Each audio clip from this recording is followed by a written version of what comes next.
Itong si Risa. Risa, ang fake-fake niya, no? Grabe. Ang fake-fake niya. Yun yata uso ngayon eh, sir. Oo. Hindi napapansin. Oo, grabe si Risa talaga. Ang fake-fake niya. Risa Antiveros. Oo. Sabi ko na sa inyo, ayaw nyo maniwala eh. Puro Grabe, fake yan eh. no? Oo. Oo nga. Ang news ni Risa, yung sinasabi niyang League of Cities. Oh. Di ba? Pinangangalandakan pa niya. Oo, ang yabang pa niya. Meron, sabi niya, mga unanimous decision na napaliktad yung League of Cities. Talaga. Oh, sabi ng Korte Suprema, ma'am, di po unanimous decision yun. Oo nga. Opo, hindi unanimous yun. Dapat palitan niya na yung assistant niya. Oo, bago. Hindi, alam mo, swabe pa nga tong si the lovely Attorney Ting, yung tagapagsalita ng ating kataas-taasang hukuman. Sabi pa okay. niya, hindi ko alam kung saan nyo nakuha yan. Ayun, good. Saan ang galing yun? Saan ang galing? Oo, sasagutin ko yun. Hinugot news na naman. Hindi, sasagutin ko yun. Oo. Kung saan ang galing yun. Saan po? Hinugot ni Risa sa puwet niya. Hinugot sa ano mo, tadyang. Ano yun? Ako nga, no? Ang babaeng hinugot Hinugot sa aking tadyang. Yun. Pelikula yun, ha? Oo. Pelikula yun, no? Maalala Talagang lang. to, si fake na naman. Risa, ang fake mo. Oo, hindi, fake news. Aha. Oo, napaka-fake, di ba? Ang fake niya. Oo, grabe si Risa talaga. Ayan, napahiya siya. Bago yung isa sinasabi niya, hindi, yung isang sinabi ko. Opo. Unanimous. Oo nga, unanimous. Kaya po na-reverse yun, Ma'am Risa, ay dahil naging moot and academic. Ayun. Ang hirap kasi kapag ang isang tao ay playing lawyer. Madadan Fernandez ka talaga. Mapahiya ka. Tama, sir. Ay, nako. Para si Dan Fernandez, playing lawyer, ang sagot niya dun sa right to remain silent at saka the right against self-incrimination na ini-invoke namin noon sa Quadcom. Hindi, nasa Constitution din, right to information. Hindi niya kasi alam, yan ang sinasabi ni Senator Miriam Defensor Santiago. Hindi porket nabasa mo yon, naintindihan Yun mo. na. Sir Dan, ang right to information is a right, is an entitlement of the citizen against the government. Yes. Oo. Ang citizen po ang may right to information against the government. Ang government po ay walang right to information as against a citizen. In fact, all citizens have the right to privacy. They have the right to remain silent. They have a right not to incriminate themselves. Oh, nako. Kasi naman playing lawyer. Si Tito Monday na Soto. Monday, sir. Fake na naman. Kasi kita mo, si Tito Soto, hindi daw unanimous. Kasi may dalawa daw, hindi bumoto. Ano ba yun? Kasi yung isa, nag-abstain, yung isa ay wala, di ba? Opo, On opo. leave. Sir, unanimous kasi tinitignan po ang unanimity doon sa mga nag-participate at bumoto, hindi sa kabuuan ng membership ng Supreme Court. In fact, ang rules ng Supreme Court, kapag hindi ka nag-participate, hindi ka makakaboto. Correct. So, majority lamang para manalo noong those who participated in the deliberations and who voted. Okay. Yan. Pag lahat na nag-participate at bumoto, iisa lamang ang boto, either for or against, unanimous po yun. Kapag walang dissenting opinion, unanimous po yun, mga sir. Ayun. Yun. Parang yung Ong versus Senate na naipanalo ko sa Supreme Court, unanimous po yun. Ayun. Yun po ang mga ganon, ang unanimous. Ay, nako, nak ng tete. Baka oo. version nila yon. Gustong mag-abogado eh. Buti pa si Kwan. Kasi pag gusto mo mag-abogado at hindi ka naman abogado, nagkakamali ka. Eh, yung mga abogado nga nagkakamali pa. Minsan ako, nagkakamali rin ako. Inaamin ko. Si Teddy Te, laging mali. Kaso, ang problema kay Teddy Te, pagka nagkakamali siya, patay yung kliyente. Hindi maganda yung pagkakamali ni Teddy. At least ako, medyo, pag nagkakamali ka, nagmumulta. O, ganon ha. Oo. Yes, sila namamatay. O si Jess Falsis, lumalabas. Lumalabas na kahiya-hiya. Kayo kasi mahilig kayo sa win-win solution. Yun. Maganda yun. Nagkakamali rin tayo. May mga natalo rin tayo. Inaamin naman natin. Hindi naman tayo katulad ng Risa Ontiveros na napakagaling. Siya lang ang magaling. Di ba? Naku, ma'am. Kengkoy po yung discussion ni Risa Ontiveros. Sinasabi ko sa inyo. Yan, nasopla siya. May mukha siyang eng-eng ngayon. Senator pa naman. Kaya, ingat ka kapag ikaw ay senador. Eh, si Kiko Panghilinan nga ang daming mali eh. O, di ba, tinanong niya, bakit daw nagbotohan muna bago nag-explain? Ala. Oo. Sabi nila, kasi di ba sabi niya kay Chis Escudero, ang rules iba. Sabi niya, oo, hindi nga yan ang rules. Ngunit, kapag may isang miyembro ng Senado na nag-motion na ibahin yung rules, just for that period, pro hac vice ang tawag doon, just for that purpose, pwedeng ibahin. Ayun. Nag-move si Zubiri, di napahiya si Kiko. Yun ngang injunction banat siya ng banat. Sabi niya, kung ang intensyon pala ng Korte Suprema ay hindi tayo magtuloy, dapat nag-issue ng injunction. Immediately executory na nga, bakit may injunction pa? Wala nga jurisdiction, paano may injunction? Sabi nga ni Chis Escudero, what is there to enjoin? Correct. Puro grasping at straws na. Katulad dito si Escuna, King Koy. Sabi niya, hindi daw one complaint a year, once a year. Ano ba yan? Dito na yun siya ba? One complaint a year, isang That is- reklamo kada taon. Taon. Isang beses, isang taon. Correct. Anong pagkakaiba Yung nun? once a year, hindi yun. Kasi magiging tuloy-tuloy na yun. Kaya nga That weird is nga once a year, Sabi di? ko nga, tapos na ang trabaho ni Ascuna, ginawa na niya yung konstitusyon. Opo. Hindi niya pwedeng i-interpret, ginawa niya. Huwag siyang mag-interpret. Although valuable yung kanyang insight to arrive at the mens legislatoris, yung mind noong legislator, that is only an aid, that is not conclusive. So, tumahimik na po kayo. Puro kapwitan naman ang sinasabi nyo na magulo kayo Ha? Kasama ba yun sa bar exam? Alin? Yung mga sitwasyon na ganyan? Hindi ko alam yung ibang bar kasi isang beses lang naman ako nagbar Hindi naman ako Nilalagay po nila. Hindi naman ako katulad ng isang taga-Liberal Party, 3 beses nagbar bago pang-apat pumase. Kala ko Hindi naman- sasagot mo sa akin. Kala ko sasagot mo thrice a year. Ay. Ay nako, yung sinasabi nga ni Tito Soto na hindi daw unanimous. Ito ang sagot ko doon sa sinabi ni Senator Tito Soto na Okay. hindi unanimous yung desisyon ng Korte Suprema. Sige nga po, Ito ang sagot justify ko. mo. Achache!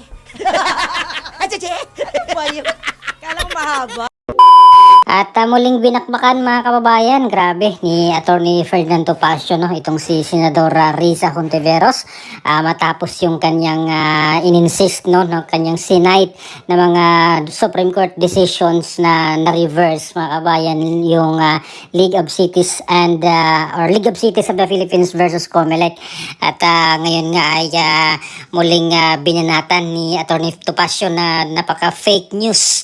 Ayan, fake talaga daw ni Senator Risa Hontiveros, mga kababayan, although meron po siyang correction, no, na inamin niya na mali nga po yung kanyang nasabi dahil upon checking daw ay yun nga, hindi unanimous yung decision na yun ng Supreme Court, yung reversal nung case na yon dahil may isang justice doon na nag-dissent at sinabi nga ni Senator Marcoleta yung nag-dissent pala noon, mga kababayan, no, meron po siyang dissenting opinion kaya hindi na po siya unanimous dahil dito kay dating Justice or Associate Justice Antonio Carpio, mga kababayan, na yun din yung isa sa mga bumubulong daw, yung mga isa sa mga maiingay ngayon na kinorek yung Supreme Court na mali yung kanilang ginawa dito sa yung kanilang ruling, no, laban dito sa impeachment laban kay VP Sara Duterte, mga kababayan. Maging itong si Senator Tito Soto ay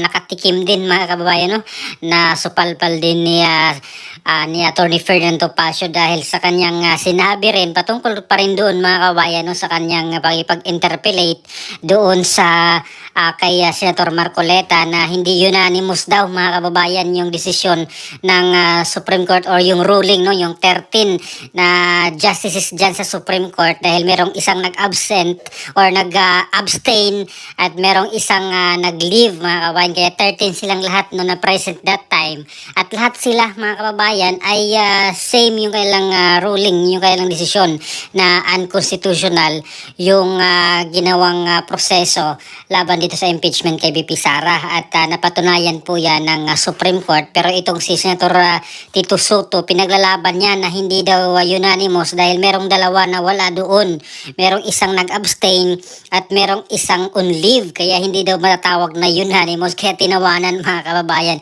si Tito Soto, no, Senator Tito Soto. Grabe, at ni Attorney Topacio, mga kababayan. So hindi alam siguro or hindi alam ni Senator Tito Soto, mga kababayan, kasi unang-una hindi naman siya abogado at yung mga dating statement niya ay meron daw siya mga legal na mga luminaries na kausap, no, at questionin nga po niya itong proseso, mga kababayan, dito sa pagbasura nga ng Supreme Court. Kaya mahirap talaga pag hindi ka abogado, mga kabayan, no? Tapos senador ka, at lalo na pag pabor ka doon sa impeachment, kasi yun naman talaga yung kulay nyo, no, sa politika. Yung kalaban nyo yung mga Duterte, syempre pabor na pabor kayong ma-impeach si VP Sara, no? Kahit mali na yung side mo, mali na yung mga argumento mo, ay talagang panindigan mo or panindigan mo talaga na tama kayo, mga kababayan, kahit na pinagtatawanan kayo ng mga totoong abogado at totoong may alam sa batas, mga kababayan. Kagaya po ni Attorney Chudorte, mga kababayan, na pag nagkamali daw yun siya, ay patay yung kanyang kliyente, no, kaya si Leo Echagaray, mga kababayan. So according to Attorney Topacio po yan, no, na statement. At si Attorney Chudorte pala, mga kababayan, yung dating lawyer ni Leo Echagaray na unang nabitay noong 1998, kung hindi ako nagkakamali, no, dahil doon sa case ng or rape case against doon sa kanyang stepdaughter yata, kung hindi ako nagkakamali, mga kababayan. At yun nga, maingay rin to si Chudorte. Nag-iingay din to dito sa impeachment laban kay VP Sara, maging ito si Antonio Carpio, yung mga dilawan, mga kababayan, na mga talagang anti-Duterte, no, na kinokorek nila itong desisyon or yung ruling ng Supreme Court at itong pag-archive ng Senado, mga kababayan, ng wala na, no, itong impeachment ni VP Sara, para makapag-move on na po sila at makapagtrabaho ng maayos na doon sa mga totoong problema, no, ano mga kailangan talaga ng mga batas na gagawin nila or papandahin nilang batas, mga kababayan. Makapagtrabaho na sila dahil hindi na sila hindi na sila nakatali dito sa impeachment case laban kay VP Sara dahil in-archive na nila, mga kababayan. Although pwede pa naman daw to, mga kababayan, no, mabuhay ulit. Depende dito sa magiging resulta ng mga petisyon, no, itong mga motion for reconsiderations, mga kababayan, ng iba't ibang grupo ang nag-file ng MR dito sa naging ruling nila nung una, mga kababayan, na gusto nila or inihiling nila na baliktarin nga, mga kababayan, itong naunang unanimous decision nila na unconstitutional itong impeachment laban kay VP Sara, mga kababayan, no. At paging dito sa pag-archive ng Senado, ayan, hindi talaga titigil tong mga kalaban sa politika ng mga Duterte, mga kababayan, hanggat hindi masimulan agad yung trial ni VP Sara, no. Although sabi ng Supreme Court, hindi pa naman na final and executory yung decision na yon, pwede pa silang mag-motion for reconsideration, pero may nakalagay kasi doon, mga kababayan, na immediately executory, at yun pong pinagalaban ni Senator Marcoleta na sinabihan na kayo na final and executory. So meaning, bahala kayo kung mag-file kayo ng motion for reconsideration, pero yung ibig sabihin daw ng Supreme Court ay immediately executory, papatupad na agad, mga kababayan, yung ruling na yun, no, ng Supreme Court. Kaya dito sa Senado naman, kasi hindi naman sila lahat abogado, at although may abogado dyan, mga kababayan, no, itong si Senator Pangilinan, pero alam naman natin yung kulay talaga niyan is dilawan, ay anti-Duterte yan, kaya gagawin din yun ng lahat, no.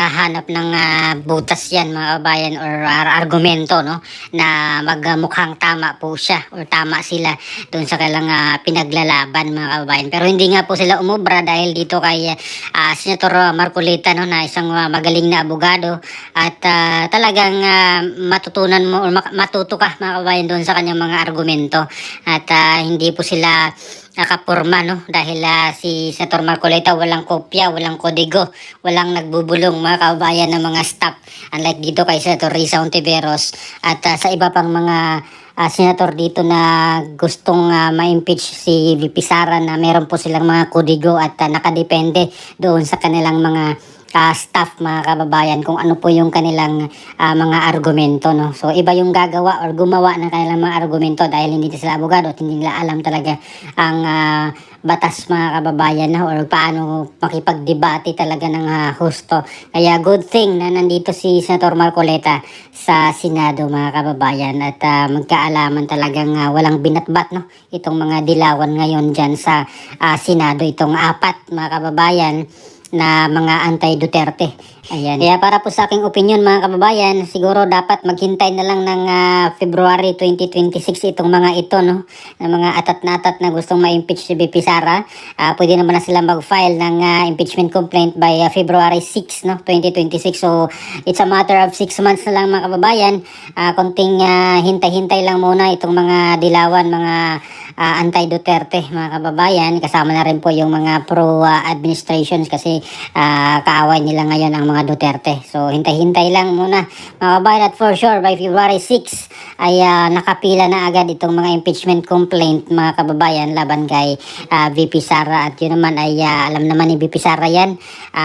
Pinaghahandaan naman nila yan, mga kababayan, at meron nga po siyang ebidensya daw na mga ipepresenta na yung mga sinasabi nilang gawang-gawang kaso ni BP Sara ay kayang-kaya niyang sasagutin sa tamang forum, mga kababayan. Although meron po siyang statement na ilabas niya daw itong mga dokumento, no, mga ebidensya niya, pero siguro hindi pa ang tamang panahon, mga kababayan, no, kasi meron pa silang impeachment na nakapila for sure by 2026, ayan, sa February, mga kababayan. At syempre approaching na rin yung eleksyon ng 2028 kasi by 2026, by 2027, after a year ng October ay filing na ng certificate of candidacy. So magkaalaman na, mga kababayan, busy na po yan sila dyan sa mga personal na mga agenda nila, no?